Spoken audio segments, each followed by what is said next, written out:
Olá, estamos iniciando mais um estudo a respeito do tema Cristologia e hoje estamos iniciando também uma nova unidade dentro desse tema, que é Jesus e a obra restauradora de Deus. E nós vamos falar sobre o sermão profético de Jesus e escatologia.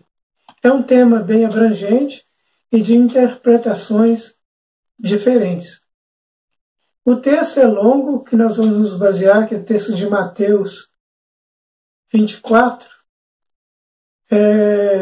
Aí nós vamos dividir esse estudo em partes para facilitar o entendimento. E sugiro que quem se interessar procure investir mais em pesquisa, porque é um texto muito rico e bem abrangente. Vamos orar?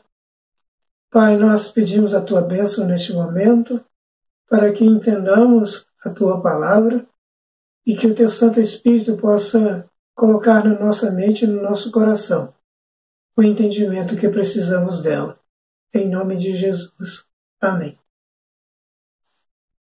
Então, o sermão profético de Jesus e a escatologia. E o que vem a ser a escatologia? Escatologia é uma palavra grega que, dividida, escatos significa último e logia, estudo. Estudar os acontecimentos dos últimos dias, ou o fim do mundo. E nós vamos perceber que o discurso escatológico de Jesus ele não tem o objetivo de assustar nem provocar pânico. Também não sinaliza para datas específicas de quando será sua vinda. Devemos apenas observar sinais que a antecederão. Nós vemos em vários momentos que pessoas previram a vinda de Cristo, isso causou pânico, causou confusão, e não aconteceu. O sermão profético de Jesus, ele não aponta para uma data específica de quando será.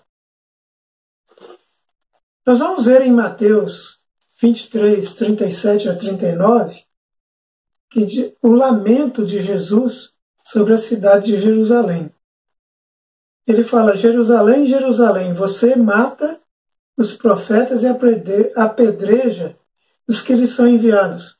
Quantas vezes eu quis reunir os seus cílios como a galinha ajunta os seus pintinhos debaixo das asas, mas vocês não quiseram. Eis que a casa de vocês ficará deserta, pois eu lhes afirmo que desde agora não me verão mais até que venham a dizer: bendito que vem em nome do Senhor. Jesus lamenta a atitude de Jerusalém. Ela matou os profetas, rejeitou a proteção de Deus e ela seria transformada em um montão de escombros.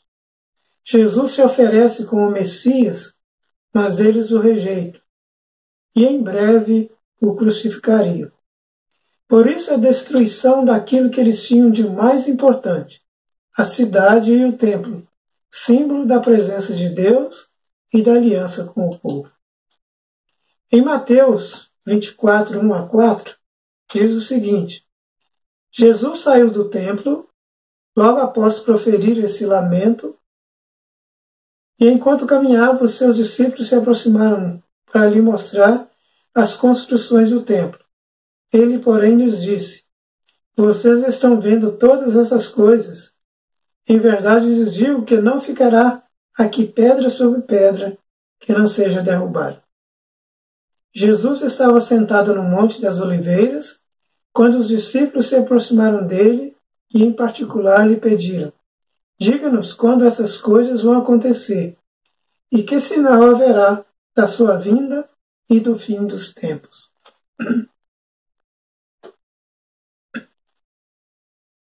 Provavelmente os discípulos, logo após esse lamento de Jesus sobre a cidade de Jerusalém, e essa sentença de que não ficaria pedra sobre pedra do templo, os discípulos voltam sua atenção para a grandiosidade do templo. E em suas mentes não era possível que Deus destruiria tamanha beleza e representatividade. Mas Jesus volta a sentenciar: não ficará pedra sobre pedra que não seja derribada. O Templo de Jerusalém era símbolo de toda a herança econômica, política, social, ideológica e religiosa do povo. O templo sustentava o sistema vigente. Era um espaço sagrado. Era símbolo da presença de Deus, símbolo da aliança de Deus com o povo. O primeiro templo ele foi construído por Salomão, com toda a sua pompa e grandiosidade. Depois foi destruído pelos babilônios e assírios, em 600 anos antes de Cristo. Ele começou a ser reformado em 19 anos antes de Cristo, e Herodes finaliza essa tarefa. Era muito bonito, com muito ouro, era imponente. A cidade de Jerusalém era o símbolo da presença de Deus, da identidade do povo judeu. O Senhor se afasta do templo de Jerusalém quando ele vai subindo o Monte das Oliveiras, isso de maneira exteriormente despercebida. Na verdade, o que acontece é que com esse afastamento, a glória do Senhor se retira do templo e da cidade. É o que o texto diz. Jesus estava sentado no Monte das Oliveiras. Ele sai do templo e vai para o Monte das Oliveiras. E no versículo 4, Marcos faz referência a Tiago, João e André. E eles perguntam em particular: diga-nos quando essas coisas vão acontecer, e que sinal haverá quando todos eles estiverem para se cumprir. E Lucas, no capítulo 21, 20 e 22, responde a esse questionamento. Jesus dizendo aos seus discípulos: quando virem Jerusalém rodeada de exércitos, vocês saberão que a sua devastação está próxima. Então os que estiverem na Judéia fujam para os montes. Os que estiverem na cidade saiam, e os que estiverem no campo não entrem na cidade, pois esses são os dias da vingança, em cumprimento de tudo o que foi escrito. Em Lucas 22, 7, Jesus, por meio de uma parábola que fala sobre os servos que não cuidaram da vinha, não foram capazes de cuidar da vinha, ele profetiza a destruição de Jerusalém. Jesus se referia aos judeus e à cidade por rejeitarem os profetas e a ele próprio. O rei era Deus. Em Mateus 23, 35, 36 e 38, diz o seguinte: para que sobre vós caia todo o sangue justo que foi derramado sobre a terra. Em verdade eu vos digo que todas essas coisas hão de vir sobre essa geração. Eis que a vossa casa vos ficará deserta. Jesus fala dessas coisas bem antes da destruição de Jerusalém e do templo. Em Lucas 19, 43 a 44, também fala sobre isso. Virão dias em que seus inimigos amontoarão terra contra os seus muros, e a cercarão e cerrarão fileiras contra você. Arrasarão tudo e esmagarão seus filhos dentro de você, Jerusalém. E não deixarão pedra sobre pedra, porque você não aceitou a oportunidade que Deus lhe ofereceu. Seriam dias de sofrimento, dor, angústia, devastação total. E Jesus orienta as pessoas para que fujam para os montes, saiam de Jerusalém, e os que restaram foram para o cativeiro entre as nações. 36 anos depois de Jesus pronunciar essas palavras, os judeus se rebelaram contra o domínio romano. O pano de fundo para essa invasão de Jerusalém foi uma sangrenta guerra civil provocada por facções de zelotes. Flávio Joséfo relata isso. O historiador Flávio Joséfo. E ele diz fatos assim, relata fatos sangrentos, terríveis. E o imperador Vespasiano, frente a essa guerra civil, ele envia seus exércitos à Palestina e dissipa essa rebelião. Jerusalém foi cercada no ano 66 depois de Cristo, e durante 3 anos, e em 70 ela cai juntamente com o templo. Cerca de 1 milhão de judeus que refugiaram em Jerusalém foram massacrados. Tito, que era filho de Vespasiano, que mais tarde se tornou imperador, foi quem comandou o exército romano. O historiador Flávio Joséfo relata que os romanos não pouparam velhos e nem crianças, sacerdotes, ninguém. Foi uma carnificina. E o seu testemunho prova a veracidade da profecia de Jesus e refuta a ideia liberal de que os discípulos escreveram sobre isso após o acontecido, para dar crédito a Jesus. Cerca de 1 milhão de judeus que refugiaram em Jerusalém foram massacrados. Isso é terrível. E o judeu está sempre sendo perseguido, né? Depois, com Hitler também, na Segunda Guerra Mundial, os judeus foram massacrados.